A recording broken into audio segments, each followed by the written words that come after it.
Good morning, Little Masters, and welcome back to today's Tolkien Times. I'm the Man of the West, and I want to welcome you to Fandom Friday. So every Friday, we visit with somebody from the wider world of the Tolkien fandom. Musicians, artists, craftsmen, scholars, content creators, and more. Today, we're welcoming a familiar voice for those who listen to the Prancing Pony podcast.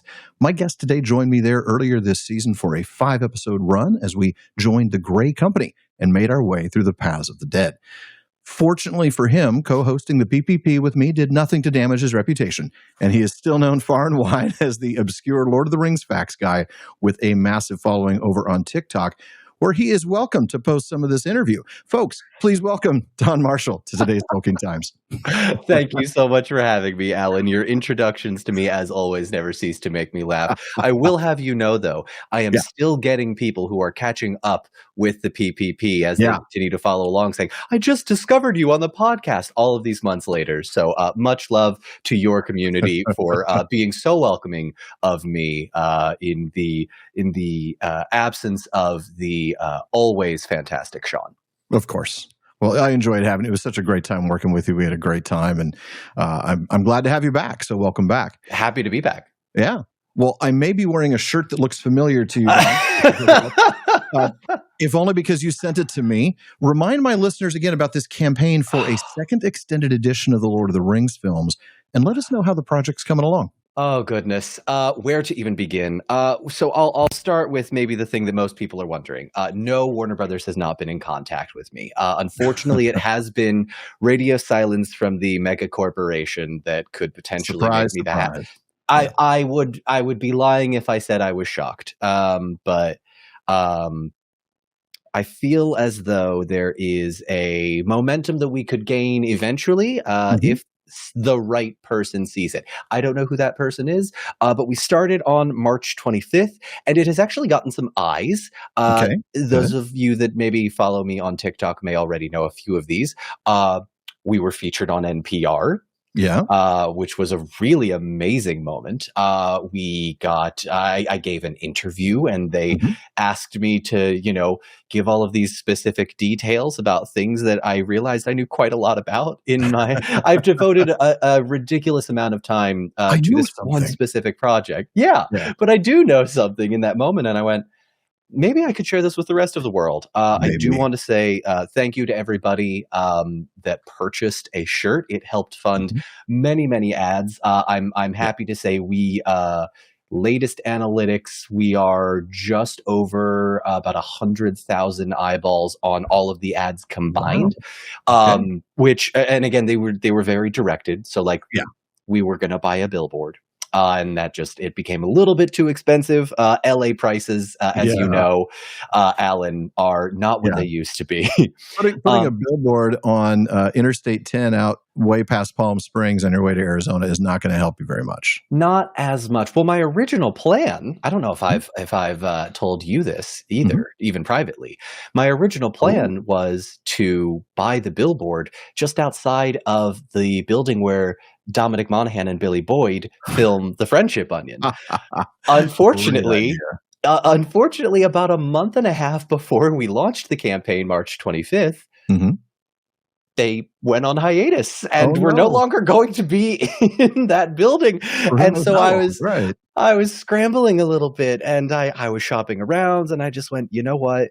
Someone told me very, very great thing that I think made this whole thing worth it. You don't need a billboard. We are the billboard. That's right. And that's a testament to you wearing this shirt. So thank you so much. So we are now a couple months in. We've been featured on a radio station in Dubai. A couple of entertainment news sites have picked us up. I'm fortunate that I can't take all the credit for this idea because there have been people that have come before me that have tried. Our friend Matt from Nerd of the Rings had his petition or his pitch for the Mithril cut. There have been people asking to release the Jackson cut, and mine is the latest in a long line of demands. That being said, we edge ever closer to the 25th anniversary. So the timing is right. Here's hoping. I'm hoping for a Comic-Con announcement somehow, some way. If not this year, maybe next. But, I can dream. We can. We can. Well, moving on from that, because I really want to get to this next question, because it's coming like today, the day this releases. Now, of course, folks, we're recording this a little bit in advance, but the day this comes out, June 23rd, is the day of the release of the Magic the Gathering Lord of the Rings set. Now, you were recently invited by them to do some promotion. What did you get to do, and where can folks see what you did? It's more or less all over every one of my social media platforms. TikTok Okay. obviously is my main channel. Yeah. Okay. But in the midst of doing all of this, they were asking for my genuine reaction, right? I just want to put that out there from the very beginning. This has always been hey, what do you think of this? And those of you that have listened to me before know I tend to get a little excited about everything all of the time. You are a very passionate fellow. There's no doubt about it. Alan can attest to this. The moment John Howe entered the room when we were on the trip in London, I completely lost my mind, and in a somewhat unprofessional way. Sense of dignity at that. Oh, completely lost all sense of dignity. I do feel slightly self-conscious about it, but I did ask John Howe to sign my shoes because that man means more to me as far as like creativity and development than anything. But all of this is to say, I'm very passionate, and I'm happy to say that I'm holding my cards now. They're in a big binder as the Magic the Gathering set releases today. They flew me out to LA twice. I was able to interact with a bunch of really great people on a few different teams, just being able to give my genuine reaction to the cards, and I'm thrilled to say I love this set. It's beautiful. When they ask me to react to things, I think typically they're expecting like oh, that's really cool. But my reaction was always, oh my God, you did this. You did your this. Standard reaction, Don. Pretty much. Yeah.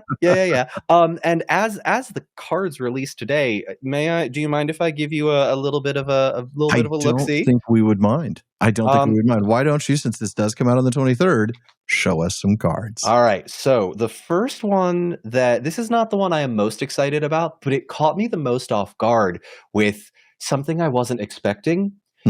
Bill Ferny gets his own card. Ferny. Yes, he is a human rogue, and he has 2 power and 1 toughness, and he's it doesn't surprise me that he has 1 toughness. For anyone that's maybe not familiar with Magic the Gathering, some cards have certain abilities. I'm going to read you his ability. Okay. Target opponent gains control of target horse you control. I think that card is very emblematic of that's awesome. The Magic the Gathering mechanics working really well, right inside the Lord of the Rings universe. Perfectly. It's the perfect marriage of nerd stuff. Do you want to see another one? You want to see? Yeah. Okay. Can we go long? Yes. We're going to be here for 15 minutes just showing them off individually. This one is actually one of the ones I was most surprised about because it is a type of card. It's not a creature card, which is very typical of Magic the Gathering. It's called a saga card.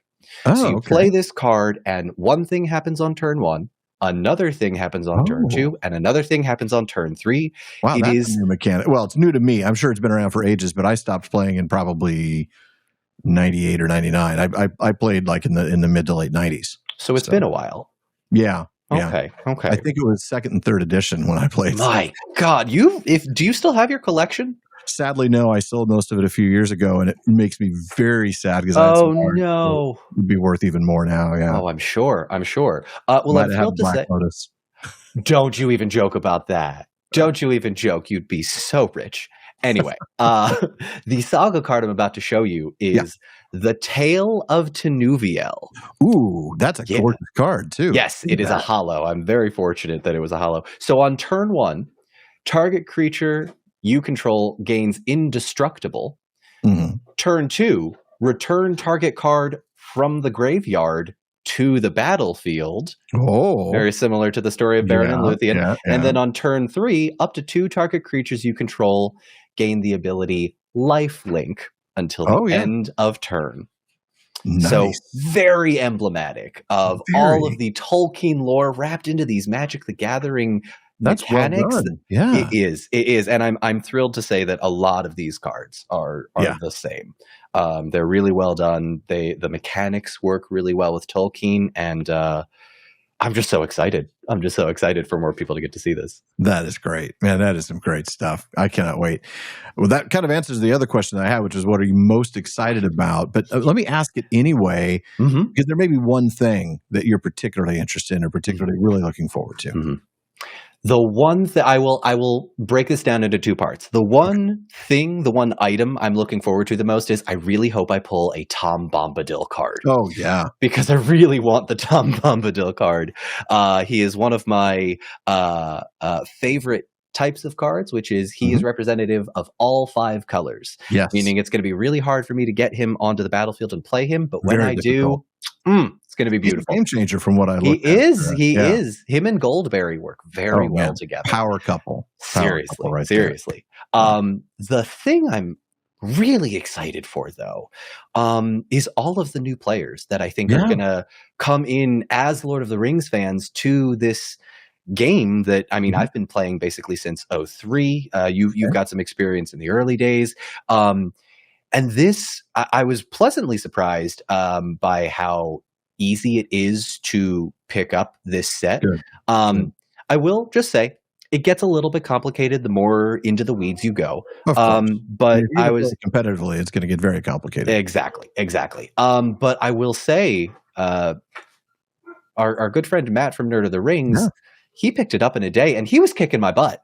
He beat me like 3 times in a row with that deck. He knew exactly what to do. He was just boom, combo after combo with these cards. And it actually made me really happy. I'm glad I lost because it showed me how easy it is for a new person who's never played the game to get into this game. Yeah.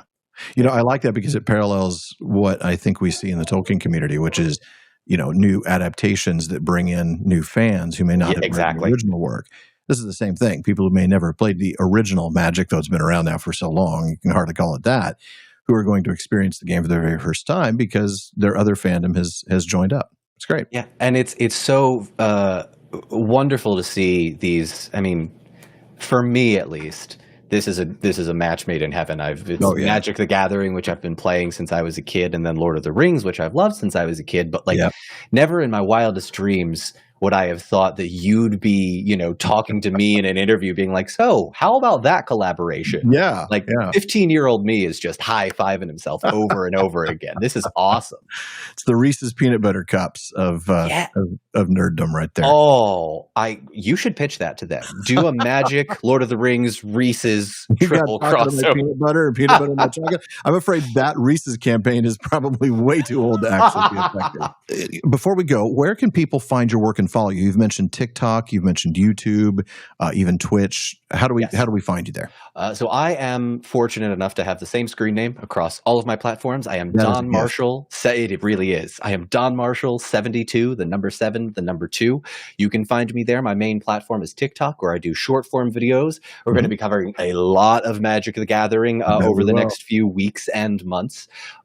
We will also be doing, as I mentioned, some live streaming over on Twitch. If you can't catch the live streams, I usually post the replays and the best of clips on YouTube.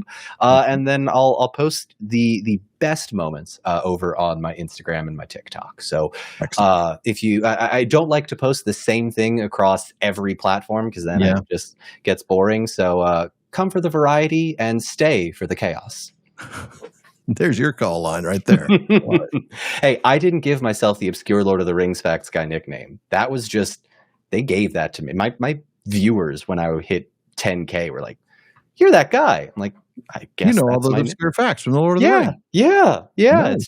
It's just a thing I do. I will say, last thought, they gave me a lower third. They gave me a title in the Magic the Gathering advertisement that just played about 2 weeks ago, and it just says "Obscure Lord of the Rings facts guy." And I looked down at it and I went, "Well, I guess it's official." To my wife, who was just watching it with me, and goes, "Yeah, I guess it is." So here we are. Congratulations. Thank you so much. Well, folks, that is it for today's Fandom Friday, but be sure to come back next week to meet another of your fellow Tolkien fans and maybe even learn what niches of the community you might be interested in exploring.